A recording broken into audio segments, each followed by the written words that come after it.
আরে বাবা, তুই কোথায় থাকিস? আমি সারাদিন খোঁজাখুঁজি করতেছি, আমি রান্না বাড়া করেছি, তুই খাওয়া দাওয়া করবি না?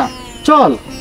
আচ্ছা রে কথা বলো, আচ্ছা না ঘুরতে বাড়িতে পারলাম না, খালি পিস পিস খালি জানো, খালি পিসি পিসি দৌড়ে, পিসি পিসি দৌড়ে, হ্যাঁ খালি খাম খাম খাম করে, কোনো ভালো লাগে না খাওয়া দাওয়া, হ্যাঁ খালি খাম খাম খাম খাম করে, ঘরতে মাত্র বাড়িলাম খালি খাম খাম পিসি পিসি খালি ঘুরে, হ্যাঁ ভাড়াতে বের হইতে পারলাম না, খালি পিসি পিসি ঘুরে, পিসি পিসি করে খালি খায়, খা খা খা খায়, খা খা খা, কি খাবো? হ্যাঁ খাওয়া দাওয়া সবসময় ভালো লাগে নাকি? হ্যাঁ তুমি যাইতে পারি না, বসতে পারি না, তুমি মরতে পারছ না, যা বুঝলে?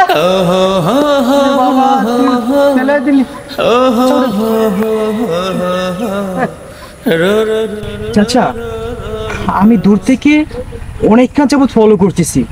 কিছুক্ষণ আগে যখন কাছে আসলাম, আপনাকে এভাবে ফেলে দিল, আপনি কোনো জায়গায় লাগে নাই তো? চাচা কষ্ট পাবেন না। আরে আমার এই বন্ধুটা এরকম কেন করে আমি বুঝলাম না। বুঝবে একদিন যখন বাবা থাকবে না। চাচা আপনি কষ্ট পাইবেন না। বাবা, বাবা কষ্ট পায় না, সন্তানরা যদি কষ্টে থাকে তাহলে ওইটাই কিন্তু বড় কষ্ট। আমার কোনো কষ্ট লাগেনি, আমি কোনো দুঃখ পাইনি। তুমি ওকে একটু বোঝায়, ও যাতে ভালোভাবে চলাফেরা করে, ভালো ছেলেদের সাথে মেশে ভালোভাবে থাকে, ওকে তুমি একটু বোঝায়ও বাবা, তুমি একটু বোঝায়ও। আচ্ছা ঠিক আছে, আপনি এখন বাসায় যান, আমি দেখতেছি ব্যাপারটা। হ্যাঁ যান। হায় রে, মানুষ যার ভাবা নেই সেই তো বুঝবে ভাবার মূল্যটা। আমার তো বাবা নেই, আমি বুঝি বাবা না থাকার বেদনা। বন্ধু, আমি তোরা ডাক দিছি তোর ভাবার ব্যাপারে কিছু কথা বলার জন্য, খুব ইমার্জেন্সি। বাবার ভাড়া কিছু বললো না, সারাক্ষণ পিস পিস পিস পিস ঘুরে।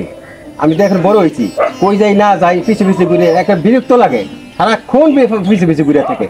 হ্যাঁ তারপরে মানে খুব যন্ত্রণা করে, খা খা খায় যা, খায় যা, খায় যা, খাবার দাবার খা খা। তুমি কি বড় হয়েছি না, এত পিছিয়ে পিছিয়ে ঘুরন লাগে নাকি? আচ্ছা তুই বাবার মূল্যটা কি বুঝবি রে? বাবা যার না আছে সেই তো বুঝবি বাবার মূল্যটা। আজকে আমি তোর একটা কাহিনী বলি। আমার বাবা যখন বেঁচে ছিল আমাকে প্রায় একটা জায়গায় ঘুরতে নিয়ে যেত, আমি বাবার সাথে যাইতাম। যাওয়ার পরে হঠাৎ করে একটা ভিক্ষুক আসলো, আইসা বাবার কাছে টাকা চাইলো। বাবা তখন ভিক্ষুককে 50টা টাকা দিল। তখন ভিক্ষুক খুশি হয়ে বলল, বাবা তুমি অনেক দিন বেঁচে থাকো।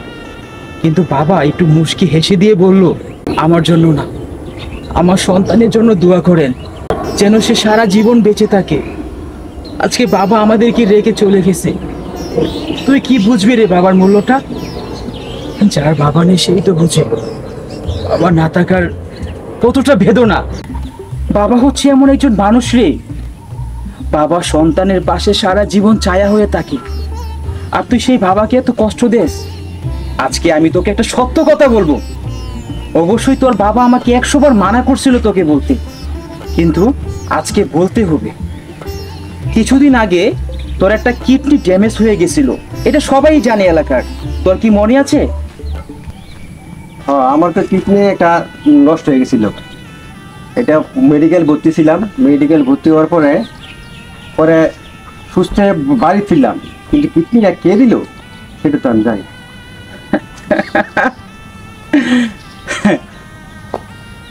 তোর কি মনে হয় এই জীবনে তোর একমাত্র আপন বলতে কি আছে রে? তোর বাবা। সেই দিন পাগলের মতন তোর বাবা মেডিকেলে এসে কি কান্না রে!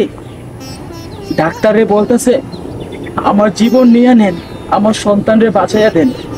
তোর বাবা নিজে একটা কিডনি দিয়া না তোরে বাসায় আনছে, না হলে তুই আজকে এই দুনিয়াতে থাকতে না রে। তোর বাবার কিডনি কিন্তু একটা, তোর পেটে কিডনি 2টা। আজকে যে বাবাকে তুই একটু আদর সোহাগ ভালোবাসা দিয়ে সারাক্ষণ আগলে রাখবি, আর তুই সেই বাবাকে একটু কষ্ট দিচ্ছিস। ছি বন্ধু, ছি।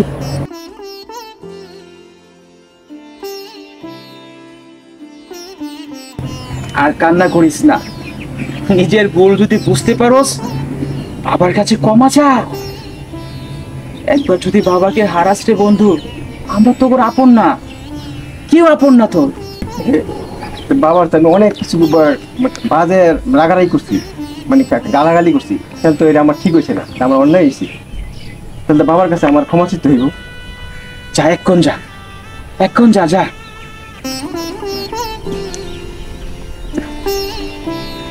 আল্লাহ তোমার কাছে হাজার হাজার শুকরিয়া, হাজার হাজার শুকরিয়া। রা রা রা রা রা রা রা রা রা রা রা রা রা রা রা রা রা। বাবা তুমি তো আমার কিডনি দিয়ে বাঁচাইছো বাবা, আমি তো বুঝতে পারিনি বাবা, তুমি আমি কিডনি দিয়ে বাঁচাইছো, তোমার লাগে অন্যায় অনেক অন্যায় করছি বাবা, এটা আমি জানি না বাবা, আমার অনেক ভুল হয়ে গেছে গা, তুমি আমার মাফ করে দাও বাবা। বাবা তুই কোনো চিন্তা করিস না, আমি তো সামান্য একটা কিডনি দিচ্ছি তোর জন্য, আমার জীবনটাও দিতে পারি তোর জন্য বাবা। মাফ করে দাও। হায় বাবা, হায় হায়।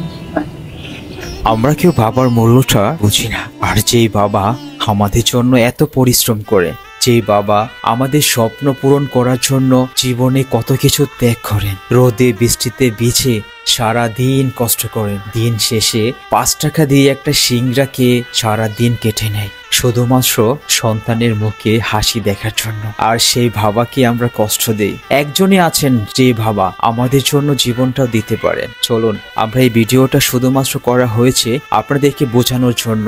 বাবাকে কেউ কষ্ট দিবেন না, বাবার কথা মেনে চলুন, বাবাকে একটু ভালোবেসে দেখুন, দেখবেন আপনার জন্য নিজের বাবা সবকিছু করবেন। অবশ্যই এই ভিডিওটি শেয়ার করে দিবেন যদি কারো কাছে ভালো লাগে, আর আমাদের চ্যানেলটি অবশ্যই ফলো দিয়ে রাখবেন সবসময় ভিডিও পেতে।